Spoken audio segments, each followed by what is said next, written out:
প্রতিদিন আমার নিজের এলাকায় নোয়াখালী সেনবাগে মানুষ পানিতে হাঁটতে পারে না, সাপের কামড় সহ্য করে হাসপাতালে ভর্তি হচ্ছে, খাওয়ার অভাবে মানুষ অসুস্থ হয়ে পড়েছে। সেইখানে অবস্থান করছি, মানুষের কথা একটি।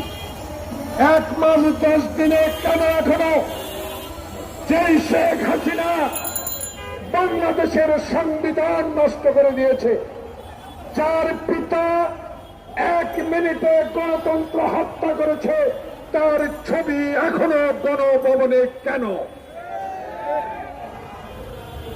এই প্রশ্নটা জনগণ বলা শুরু করেছে।